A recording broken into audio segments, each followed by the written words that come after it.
ان کا نام بھی ذاکر تھا اور مولا کے کرم سے وہ ذاکر اہل بیت بھی تھے۔ بظاہر آج وہ ہماری نظروں کے سامنے نہیں ہیں، لیکن ان کی یادیں ہمارے سامنے موجود ہیں۔ وہ ہمارے سامنے اس وقت موجود نہیں ہے، لیکن ماشاءاللہ ان کی آواز مرزا حسین فیصل کی شکل میں ہمارے سامنے موجود ہے۔ اللہ ان کو آباد رکھے، اور جو سلسلہ ذکر حسین کا قائم تھا وہ ان کے ذریعے سے ہوتا رہے، اور اس ذکر کو محمد و آل محمد قبول کرتے رہے۔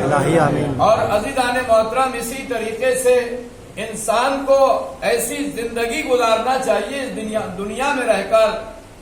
یوں تو سبھی دنیا میں آتے ہیں مرنے کے لیے، مگر افسوس اس کا ہوتا ہے کہ جس کا زمانہ افسوس کرتا ہے۔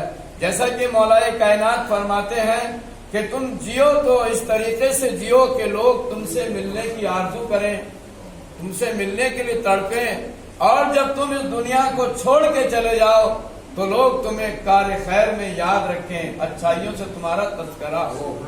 عزیزو، ذکر اہل بیت ایک بہت بڑا خیر ہے، اسی لیے ذاکر مرزا صاحب مرحوم اللہ ان کی مغفرت فرمائے، انہوں نے بھی بہت زیادہ ذکر خیر کیا ہے، اور جو بھی ذکر خیر کرتا ہے تو اللہ اس کے خیر کو یا اس کے احسان کو بھلاتا نہیں ہے، بلکہ ہم اتنی سی نیکی کرتے ہیں اللہ اسے بڑھا چڑھا کر ہمیں ثواب عطا کر دیتا ہے۔ ایک صلوات بھیجنے پر اللہم صلی اللہ محمد و آل محمد۔ انسان کو اپنی زندگی بہت قاعدے اور قانون کے دائرے میں رہ کر جو اسلام کا حکم ہے، جو اللہ کا حکم ہے، جو محمد و آل محمد چاہتے ہیں، ہمیں اس طریقے سے اپنی زندگی گزارنا ہے۔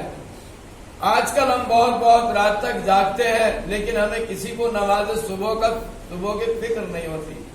حالانکہ جس دن انسان کو معلوم ہو جائے کہ نماز صبح یا ایک بھی نماز نہ پڑھنے کا کتنا گناہ ہے اور کتنا بڑا نقصان ہے، صلوات اور بھیجیں محمد اللہم صلی اللہ محمد و آل محمد۔